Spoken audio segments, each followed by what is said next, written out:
Welcome.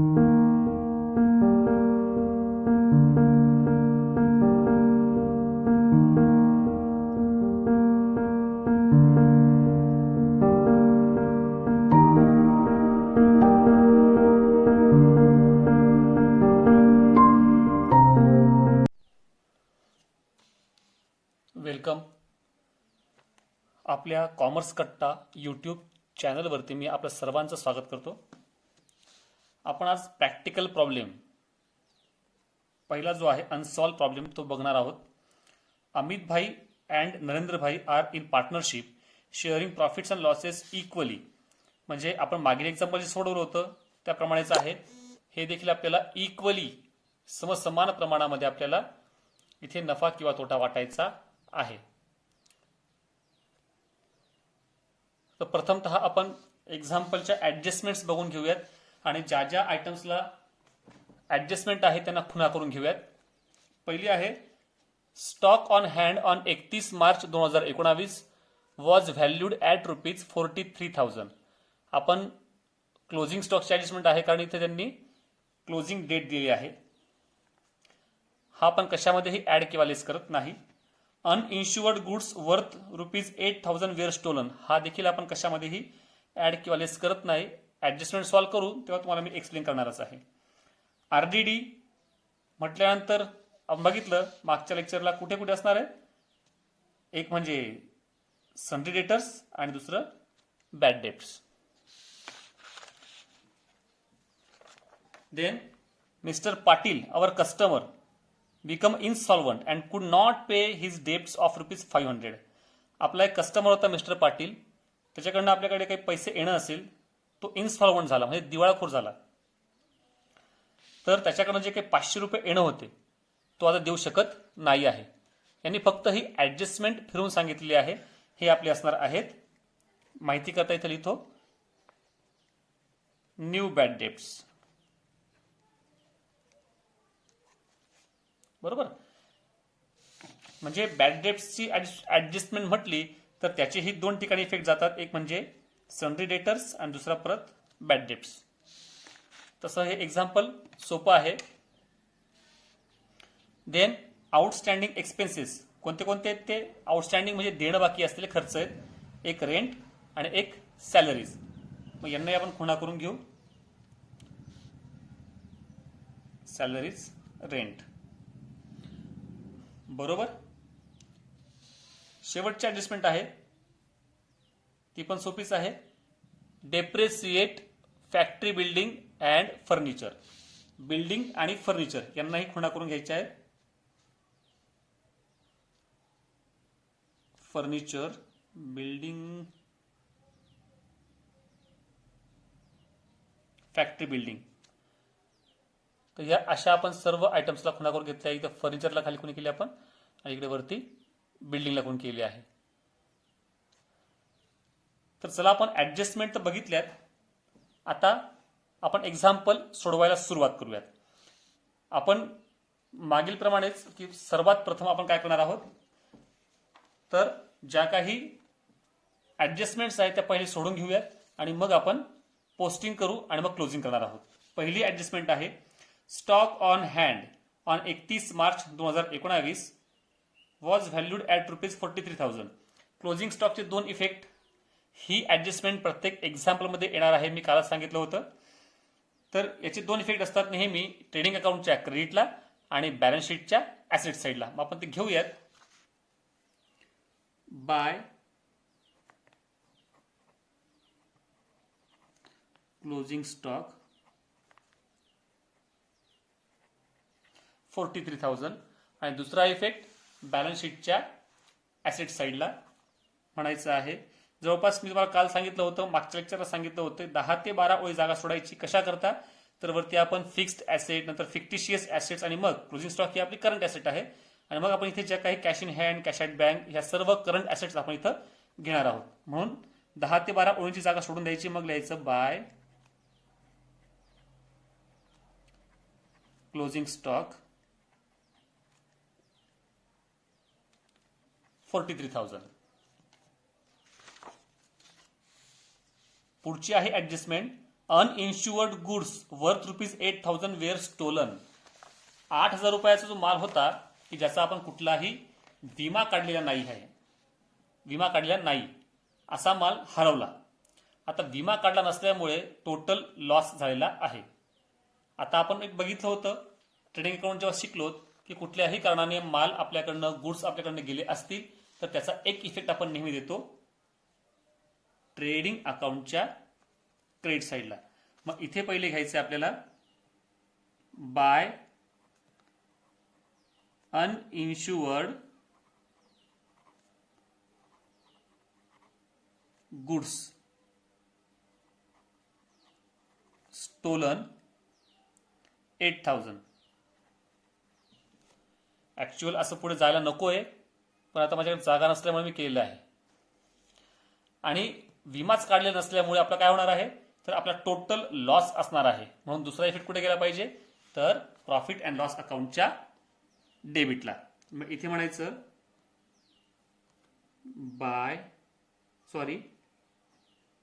To loss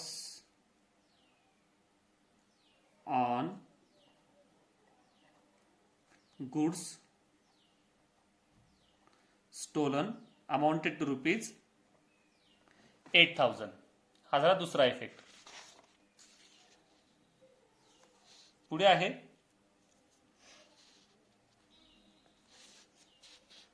create RDD. आता तुम्हाला सांगितलंय की आरडीडी आहे तर एकदा चेक करून घ्यायचं की कुठे बॅड डेब्ट्स पण आहेत का, ऍडजस्टमेंटला कुठे बॅड डेब्ट्स दिलेले आहेत का. तर त्याच्या पुढचीच एक ऍडजस्टमेंट आहे की मिस्टर पाटील जो आपला कस्टमर होता तो इनसॉल्वंट झाला आणि तो ₹500 आपल्याला देऊ शकलेला नाहीये. म्हणजे हे ₹500 आपले बुडीत खात्यावर जमा झालेले आहेत, म्हणजे हे बुडीत झाले आपले. म्हणजे हे आपले काय असणार आहेत, तर न्यू बॅड डेब्ट्स. मग आपण बॅड डेब्ट्स वजा केल्यानंतरच आरडीडी काढत असतो, म्हणून पहिले आपण ऍडजस्टमेंट करणार चौथी आणि मग करणार तिसरी. तर आता सन्ड्री डेटर्स आणि बॅड डेब्ट्स हे दोन्ही आपण लिहून घेऊयात. सन्ड्री डेटर्स आपले आहेत 28,700. पहिले आपण ती ऍडजस्टमेंट करून घेऊ.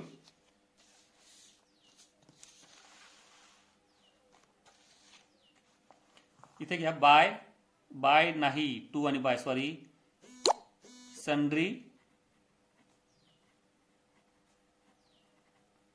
डेटर्स ची अमाऊंट आहे 28,700. आणि नंतर बॅड डेब्ट्स पण आपल्याला घेऊन टाकायचे आहेत प्रॉफिट अँड लॉस अकाउंटच्या डेबिटला ₹500.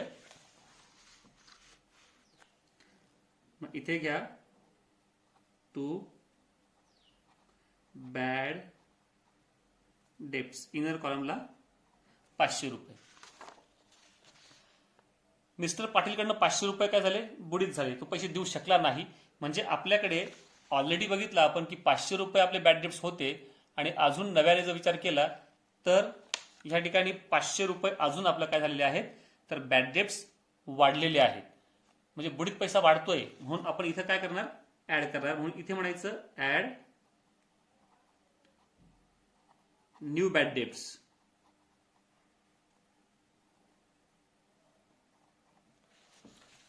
आणि बॅड डेब्ट्स वाढले म्हणजे आपलं काय होणार आहे, डेटर्स कमी होतील. कारण काय, डेटर्स म्हणजे काय की आपल्याकडे पैसे येणं आहे आणि 28,700 येणं होतं, पण त्याच्यामध्ये आता ₹500 मिळणार नाहीयेत. म्हणजे आपलं येणं जे होतं ते काय झालं, कमी झालं. म्हणून इथे म्हणायचं आपल्याला लेस न्यू बॅड डेब्ट्स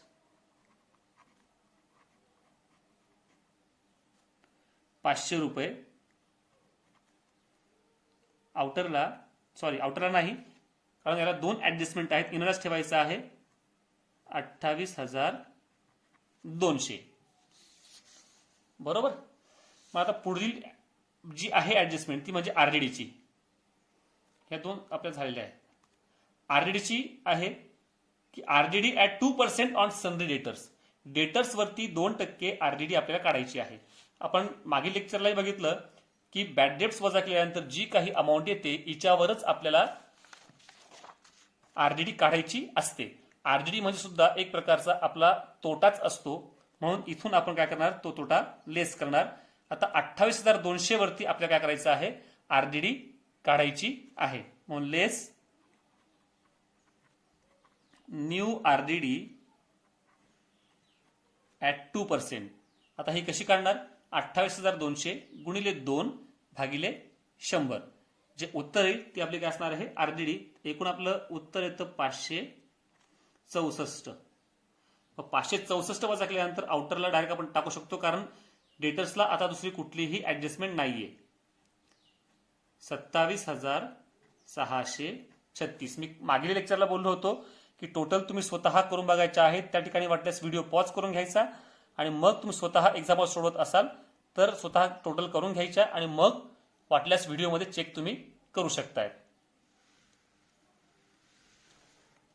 ओके.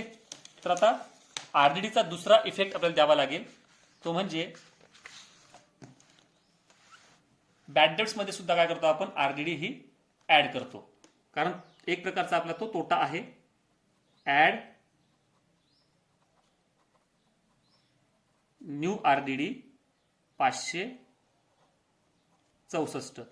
आता यांची टोटल बाहेर घ्यायची का नाही ते घेण्या अगोदर मी मागील लेक्चरला सांगितलं होतं की क्रेडिट साईडला एकदा चेक करून घ्यायचं की या ठिकाणी पण आरडीडी दिलेली आहे का. तर ह्या ठिकाणी त्यांनी आरडीडी दिलेली आहे, म्हणजेच काय? हे इन्कम आहे. 2,700 रुपये इतके आपल्याला, आपण जो काही बुडीत पैसा आपण बाजूला काढला होता पण तितका पैसा आपल्याला त्याच्यापैकी 2,700 रुपये मिळून गेले आहेत. म्हणजे इतक्याने आपलं बॅड डेट्स कमी झालेले आहेत. म्हणून आपण काय करणार आहोत? तर हे 2,700 रुपये आपण बॅड डेट्स मधून वजा करणार. त्याच्या अगोदर यांची आपण पहिले बेरीज करून घेऊयात.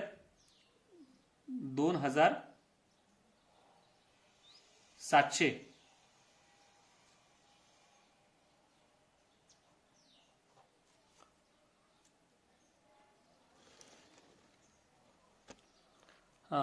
2,700 रुपये आपली ओल्ड आरडीडी आहे. ह्या ठिकाणी जी आरडीडी आहे तिला म्हणतो आपण ओल्ड, म्हणजे आपलं इन्कम आहे. म्हणून आपण ते इन्कम जे आहे पहिले यांची बेरीज करून घेऊ. ती बेरीज आपली येते 1,564.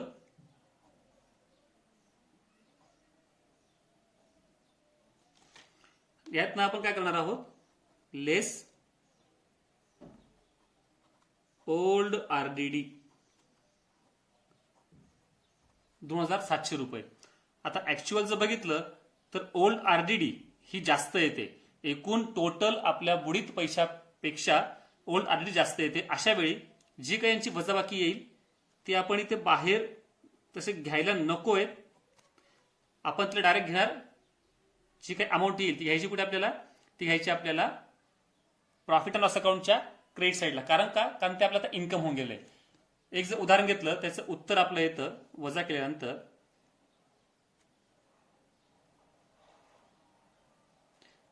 उत्तर आपलं येतं 1,136. बरोबर.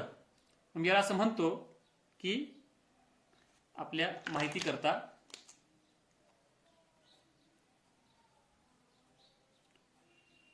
Transfer to P&L credit side. बरोबर. मग आपण त्याला घेणार. असं का करणार आपण? कारण 1,136 रुपये आपल्याला एक्स्ट्रा आलेले आहेत की आपल्याकडे उरलेले आहेत. तर यांचा आपल्याला इफेक्ट दाखवायचा प्रॉफिट अँड लॉस अकाउंटच्या क्रेडिटला. इथे म्हणा बाय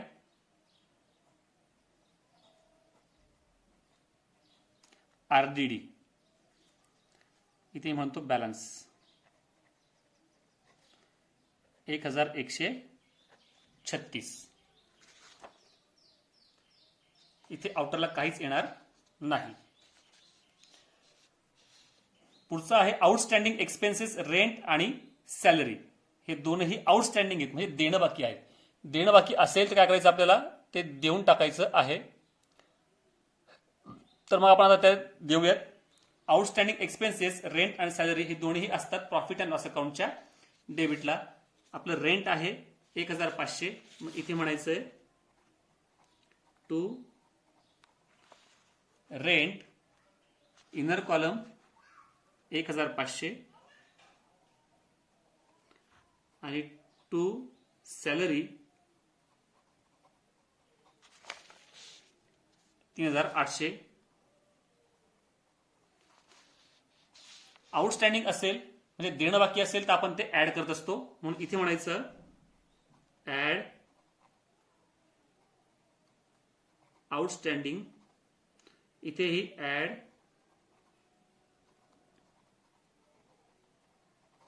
आउटस्टँडिंग, त्याच्या अमाऊंट आहेत रेंट 800 रुपये आणि सॅलरी 300 रुपये. मग रेंट घ्या 800 रुपये आणि सॅलरी 300 रुपये. बरोबर. आता आउटर लाईनची बेरीज आपण घेऊयात. 1500 अधिक 800 2300 आणि सॅलरी जो आहे 4100. आता देणं बाकी म्हटल्यानंतर त्याचा दुसरा इफेक्ट कुठे गेला पाहिजे तर बॅलन्स शीटच्या लायबिलिटी साईडला. इथं अगोदर 3 4 5 6 7 वर आपल्याला कॅपिटल, ड्रॉइंग, नेट प्रॉफिट सर्वांना जागा सोडायची आहे. मी ते म्हणतो by outstanding expenses rent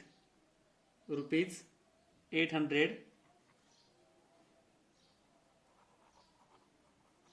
salary ₹300, आउटरला येतील 1100. पुढचा आहे डेप्रेसिएट. ही सर्वात सोपी ऍडजस्टमेंट, ही सर्वांना जमेल अशी adjustment. Depreciate factory building ₹2500 and furniture by ₹1800. म्हणजे इथे आपल्याला डेप्रिसिएशनची टक्केवारी दिलेली नाही, डेप्रिसिएशन काढण्याची गरज नाही, त्यांनी ऑलरेडी अमाऊंटच दिलेली आहे. तर हीच अमाऊंट आपण काय म्हणणार डेप्रिसिएशन म्हणून आपण लेस करणार. मग इथे आपल्याकडे फॅक्टरी बिल्डिंग आहे आणि फर्निचर पण आहे. हे दोन्ही आपण आता करूयात. ह्या दोन्ही आपले ऍसेट आहेत म्हणून ऍसेट साईडला आपण पहिले घेऊयात फॅक्टरी बिल्डिंग.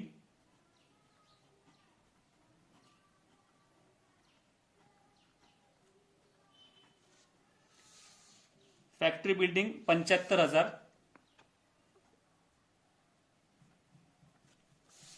त्यामध्ये 2,500 रुपयाचं डेप्रिसिएशन आपल्याला वजा करायचंय. वजा का करायचं कारण आपल्या ऍसेटची व्हॅल्यू कमी झालेली आहे म्हणून म्हणायचं लेस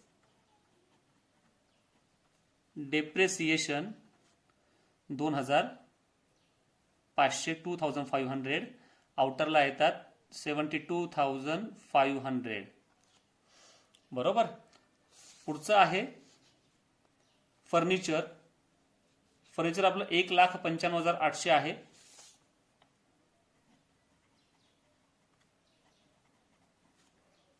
$1,95,800. इथेही लेस डेप्रिसिएशन आपल्याला दिलेलं आहे 1,800.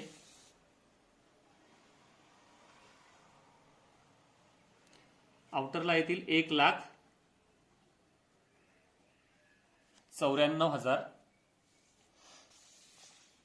डेप्रिसिएशनचा दुसरा इफेक्ट आपण नेहमी कुठे देतो तर प्रॉफिट अँड लॉस अकाउंटच्या डेबिटला. मग इथे प्रॉफिट अँड लॉस अकाउंटच्या डेबिटला आपण लिहिणार आहोत टू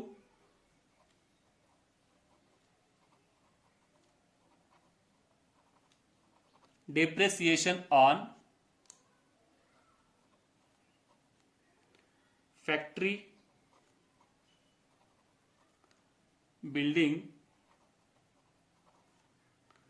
2,500 2,500 आणि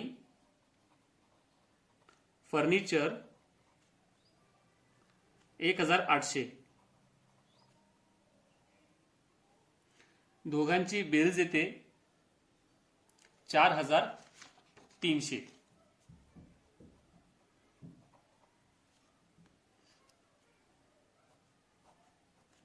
बरोबर.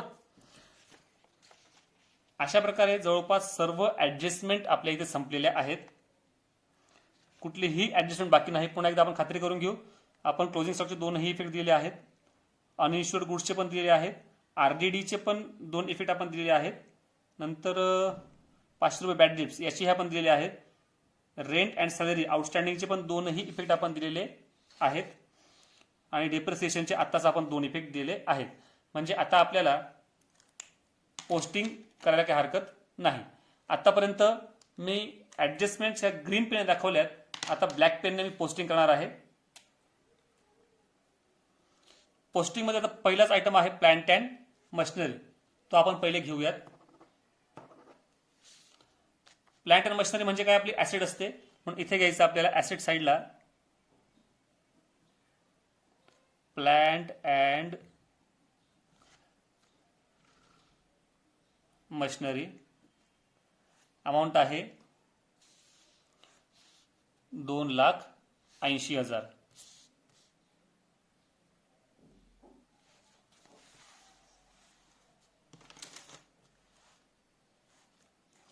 Plant and machinery 2,80,000. पुढचा आहे फॅक्टरी बिल्डिंग, हा आयटम झालेला आहे. सन्ड्री डेटर्स पण झालेला आहे. परचेसेस, परचेस असेल तर आपण लगेच क्रेडिट साईडला चेक करतो की परचेस रिटर्न किंवा रिटर्न आउटवर्ड आहे का. तिथे रिटर्न परचेस रिटर्न दिलेलं आहे, म्हणजे आपल्याला इथे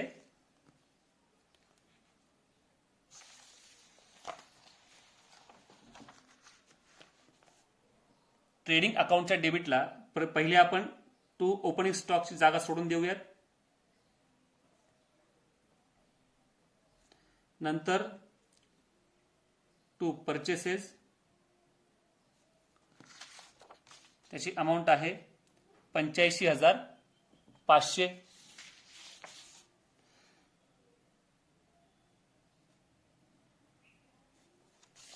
आणि नंतर त्याच्यातनं आपण रिटर्न्स जे आहेत 2,000, म्हणजे आपण 85,500 रुपयाचा माल खरेदी केला होता, त्यातला काही कारणामुळे आपण जो काही माल परत केला आहे त्याला म्हणायचं परचेस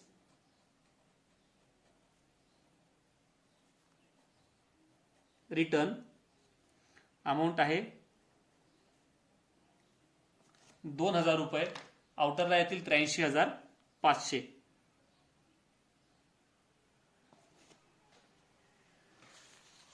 बरोबर.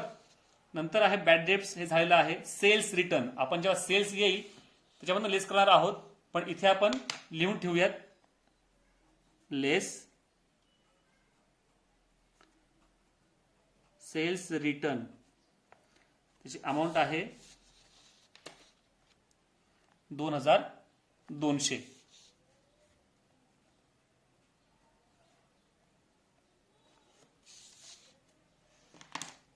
पुढे आहे 10% गव्हर्नमेंट बॉन्ड. याला जर नीट बघितलं आपण तर याच्यामध्ये ही इंटरनल ऍडजस्टमेंट आहे. 10% government bond purchased on 1 October 2018. Government bond जे असतात हे आपण कुठे टाकतो, तर हे आपण लिहित असतो ऍसेटला, कारण आपण याच्यामध्ये इन्व्हेस्टमेंट केलेली आहे. गव्हर्नमेंट बॉन्ड ही आपली काय आहे, इन्व्हेस्टमेंट आहे. मग इथे एक वजा सोडतोय मी आणि मग इथे म्हणतो 10% गव्हर्नमेंट बॉन्ड. याची अमाऊंट आहे 40,000. याची वर्किंग नोट तुम्हाला मी करून दाखवणार आहे.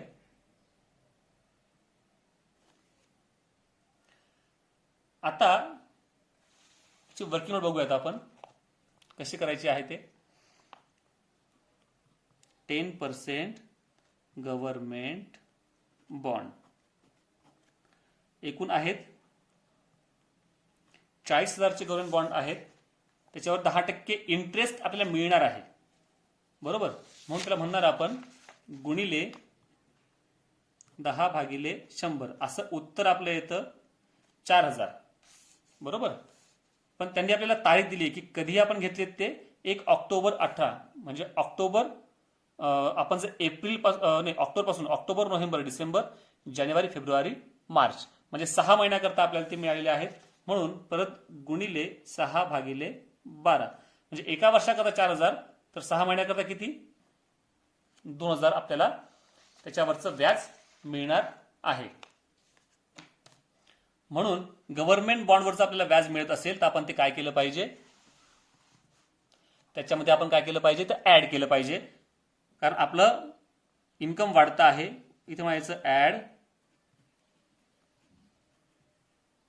Interest for 6 month 2000, आउटरला 42,000.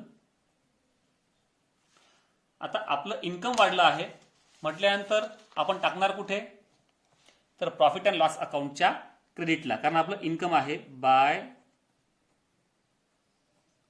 Interest on government bond ₹2,000. पुढचं आहे import duty. Import duty 1,800.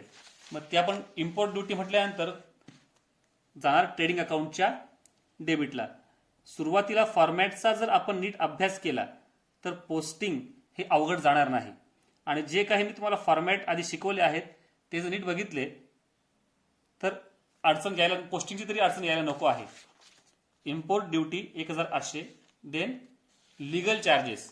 Legal charges म्हणजे जर आपल्याला काही लिगल ऍक्टिव्हिटी, कायदेशीर काही ऍक्टिव्हिटी काय करायची वेळ आली असेल तर अशा वेळी आपण ज्या काही ऍक्टिव्हिटी केल्या असतील तर त्याला म्हणतो आपण लिगल चार्जेस. त्या ऍक्टिव्हिटी करण्याकरता जर काही चार्जेस द्यायची गरज पडली तर ते आपण टाकणार प्रॉफिट अँड लॉस अकाउंटच्या डेबिटला टू लीगल चार्जेस. त्याची अमाऊंट आहे 2,000.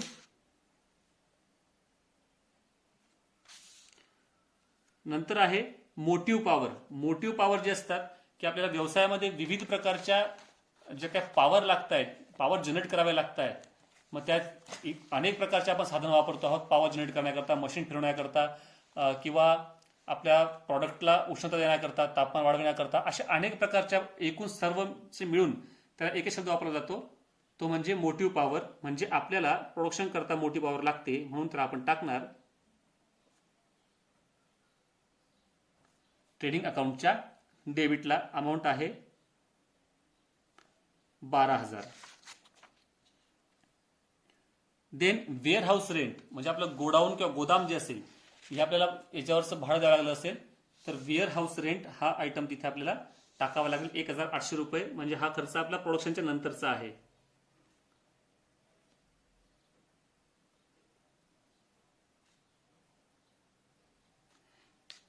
Wear house rent 1,800.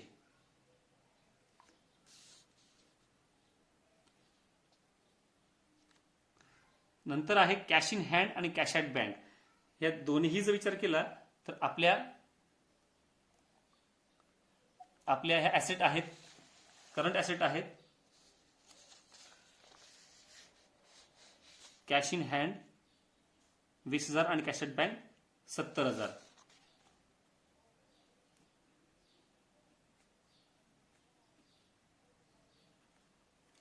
Cash in hand आहेत 20,000.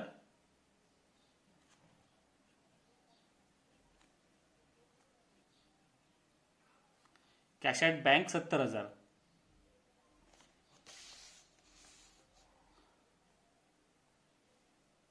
पुढची आहे ऍडव्हर्टाइजमेंट. ही पण याला पण इंटरनली ऍडजस्टमेंट आहे.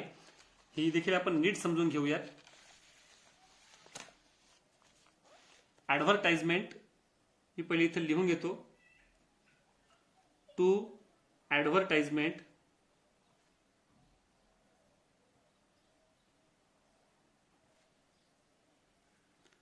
अमाऊंट आहे 10,000.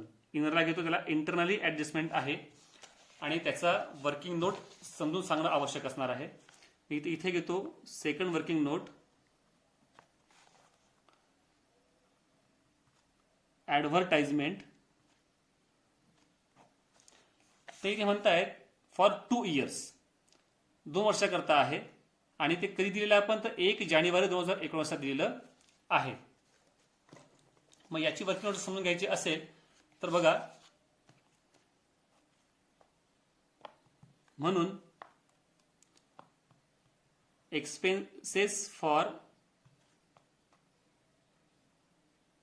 1 year इज इक्वल टू 5,000. कारण एकूण 10,000 आहेत 2 वर्षाकरता, तर एका वर्षाकरता किती तर 5,000. म्हणून एक्सपेन्सेस फॉर 3 months ते किती काढणार? तर इथे 5,000 गुणिले 3 भागिले 12 याचं उत्तर येतं 1,250. म्हणजे आपले करंट इयरचे किती आहेत हे एवढे फक्त आहेत. हे म्हणजे हे आपले आहेत करंट इयरचे 1,250.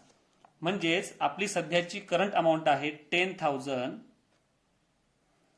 वजा करंट इयरचे आपण वजाच केले 1,250. तर जे येतील ते आपले असणार आहेत प्रीपेड. म्हणून हे आपले आहेत प्रीपेड आणि हे आपले आहेत करंट इयर आणि हे आपली एकूण टोटल होती. म्हणजे आपण दाखवले आहेत 10,000, त्याच्याबद्दल आपण जे प्रीपेड आहेत हे वजा करणार आणि आउटरला आपली अमाऊंट काय येईल करंट इयरची 1,250. म्हणून इथं आपण घेऊयात प्रीपेड काय करतो आपण आधी पेड केले असतील तर आपण ते लेस करतो, कारण पुढील वर्षाचा तो खर्च आपण आधीच दिलेला आहे. लेस प्रीपेड 8,750. आउटरला अमाऊंट येईल जी आपण आता काढलेली आहे 1,250. बरोबर. आणि आपण आधी पेड केलं असेल तर आपल्याला ते टाकावे लागतील बॅलन्स शीटच्या ऍसेट साईडला, कारण प्रीपेड असतील तर आपण ते केव्हाही मागू शकतो, म्हणून त्याला आपण टाकू शकतो बॅलन्स शीटच्या ऍसेट साईडला. इथे म्हणायचं आहे प्रीपेड ऍडव्हर्टाइजमेंट 8,750. पुढचा आहे सॅलरी आणि रेंट. ते आपण झालेलं आहे. नंतर ड्रॉइंग्स आपण काय करतो, ड्रॉइंग जर आपल्याला त्यांनी ट्रायल बॅलन्सला दिलेल्या असतील तर त्याचा फक्त एकच इफेक्ट देतो, आणि जर ऍडजस्टमेंटला दिल्या असतील तर मात्र आपण त्याचे 2 इफेक्ट देत असतो. आता इथे ड्रॉइंग्स आहेत अमित भाईच्या नरेंद्र भाईचे. त्याच्या आधी कॅपिटल आपण त्याचं जे आहे ते लिहून घेऊयात.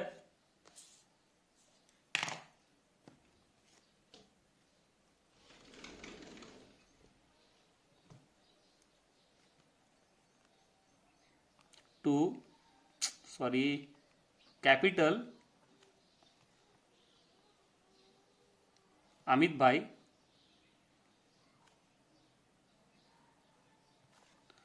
आणि जवळपास 3 वय जागा सोडून कॅपिटल ऑफ नरेंद्र भाई.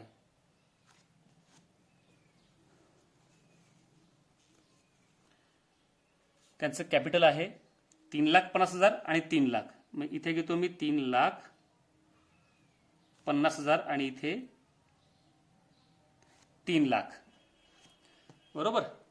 मग आता ड्रॉइंग जे असतात हे ड्रॉइंग काय करतो आपण, तर त्यांच्या कॅपिटलमधनं आपण त्याला लेस करत असतो. आपण दोन्हीचे कॅपिटल लिहून घेतलेले आहेत. आता त्याच्यामधून आपण काय करणार, त्यांचे ड्रॉइंग आपण लेस करणार आहोत. म्हणून घ्या लेस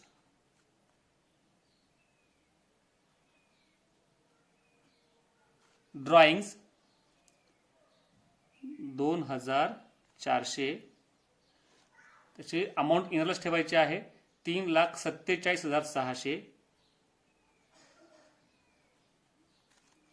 आणि नरेंद्रभाईचे ड्रॉइंग्स आहेत लेस ड्रॉइंग्स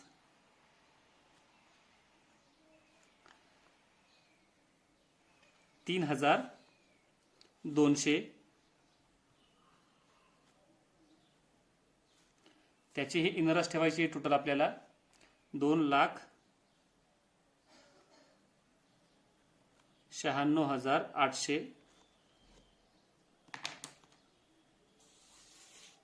नंतर आहे फर्निचर आपलं झालेलं आहे.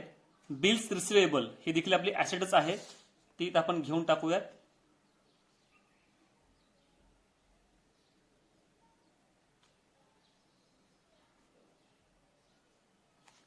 Bills receivable 20,700. नंतर फ्री होल्ड प्रॉपर्टी ही सुद्धा आपली काय आहे, ॲसेटच आहे, त्याच्यामुळे तिला आपण घेऊयात बॅलन्स शीटच्या ॲसेट साईडला.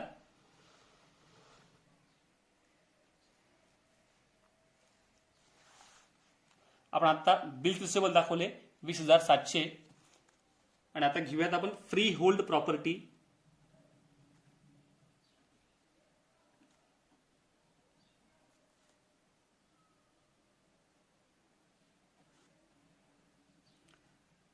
एकूण 41,000 ही आपली फ्री होल्ड प्रॉपर्टी आहे.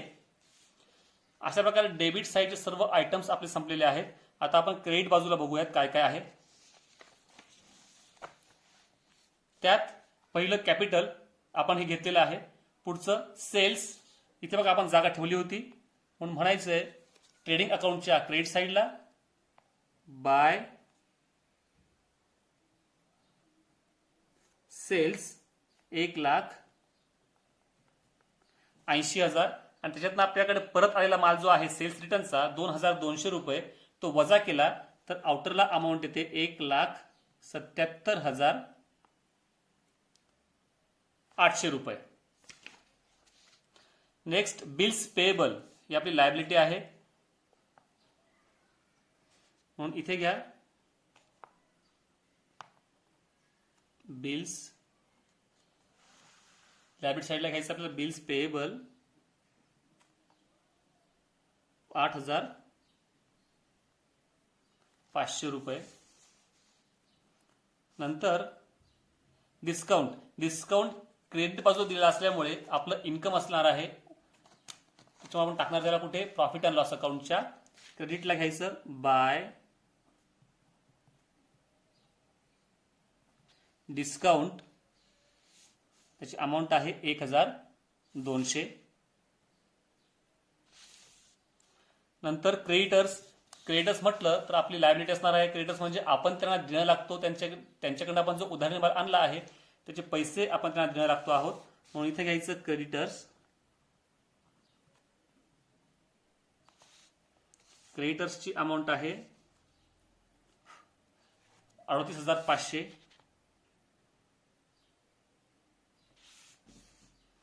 नंतर आरडीडी ही आपली झालेली आहे. बँक लोन ही सुद्धा आपली लायबिलिटीज आहे म्हणून इथे घ्या बँक लोन. बँक लोन आहे 15,000 रुपये. आणि शेवटचं परचेस रिटर्न हे आपलं झालेलं आहे. म्हणजे अशा प्रकारचं बघितलं तर आपलं ऍडजस्टमेंट आणि सर्व प्रकारचं पोस्टिंग आपलं झालेलं आहे. आता आपल्याला एक्झाम्पल टॅली करायचं आहे. तर आपण सुरू करूयात क्लोजिंग करायला. सर्वप्रथम मी क्रेडिट साईडची बेरीज करतो, ती येते 2,28,800 आणि डेबिट साईडची बेरीज केल्यानंतर ती येते 97,300. म्हणजे ही क्रेडिट साईडची, ही डेबिट साईडची. म्हणजे क्रेडिट साईडची बेरीज जास्त येते आणि डेबिट साईडची बेरीज कमी येते. मग वजा केल्यानंतर उत्तर येतं 1,31,500. म्हणजे आपल्याला ग्रॉस प्रॉफिट मिळतो आहे 1,31,500. ज्या बाजूची बेरीज जास्त होती ती मी लिहून टाकतो पहिले 2,28,800. याच्यातनं आपण डेबिट साईडची बेरीज वजा केल्यानंतर जे कमी पडत आहेत त्याला म्हणतो आपण to gross profit carried down. ते आपण शोधलेले आहेत 1,31,500. 1,31,500. आता दोन्ही बाजूंची बेरीज सारखी येईल 2,28,800. अशा प्रकारे ट्रेडिंग अकाउंट आपलं क्लोज झालेलं आहे. नीट पाहून घ्या. हे इथं टोटल तुमच्या समजून घेण्याकरता फक्त मी केलेली आहे. आपण आता प्रॉफिट अँड लॉस अकाउंटच्या हा जो नेट प्रॉफिट आपण ग्रॉस प्रॉफिट शोधलेला आहे हा आपण ट्रान्सफर करणार प्रॉफिट अँड लॉस अकाउंटच्या क्रेडिट साईडला. इथं म्हणायचं बाय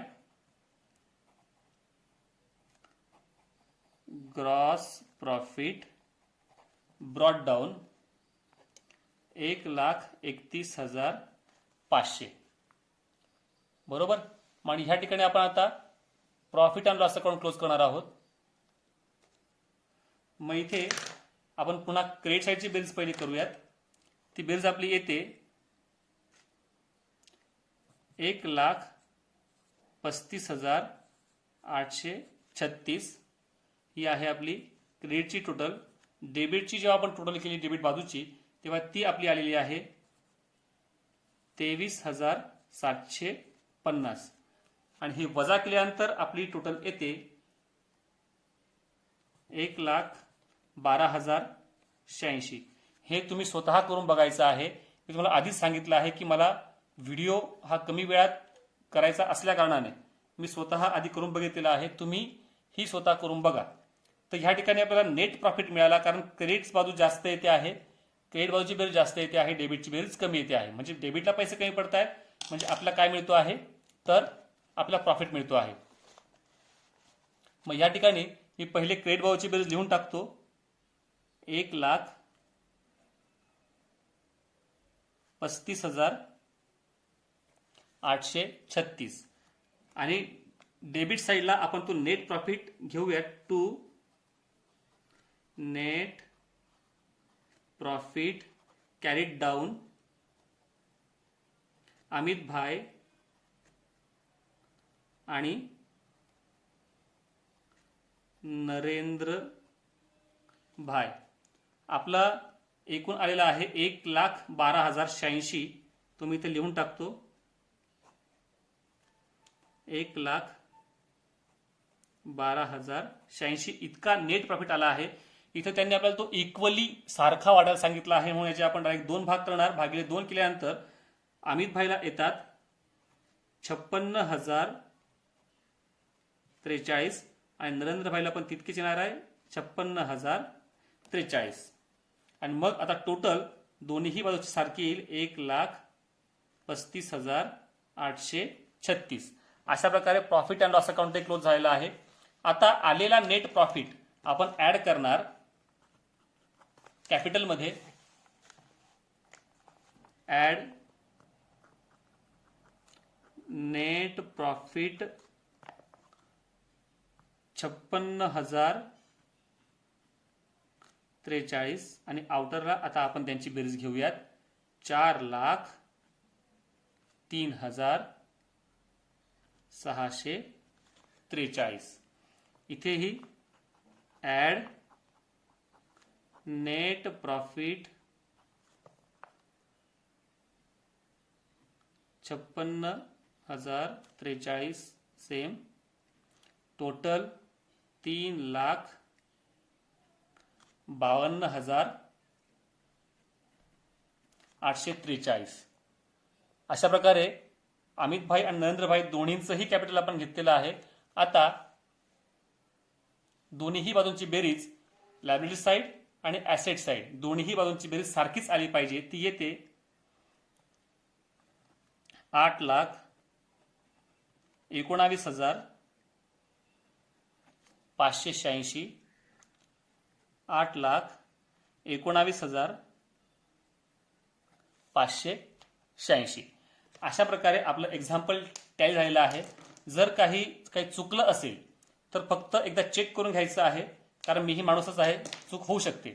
तर ती एकदा चेक करून मग मला सांगायचं आहे. पण तशी चूक होणार नाही याची खात्री देखील आहे.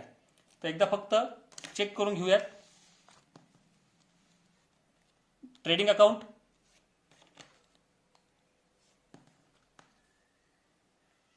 प्रॉफिट अँड लॉस अकाउंट,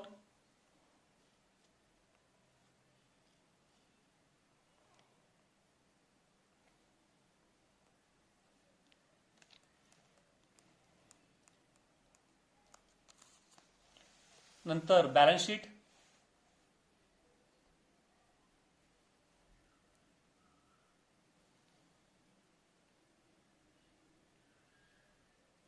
आणि शेवट वर्किंग नोट. फक्त मी 2 तुम्हाला करून दाखवल्या होत्या आज, की ज्या महत्वाच्या वाटल्या त्या करून दाखवलेल्या आहेत. अशा प्रकारे आपलं हेही एक्झाम्पल झालेलं आहे. हेच एक्झाम्पल तुम्ही स्वतः सोडून बघायचा प्रयत्न करायचा आहे, की जेणेकरून लगेचच तुम्ही सोडवायचा प्रयत्न केला तर तुम्हालाही अडचण येणार नाही. तुमच्या ॲडजस्टमेंट, पोस्टिंग हे सर्व पक्क होत जाईल आणि तुमचं फायनल अकाउंटचे 15 मार्क्स हे तुम्हाला कन्फर्म मिळतील याची गॅरंटी आहे. धन्यवाद.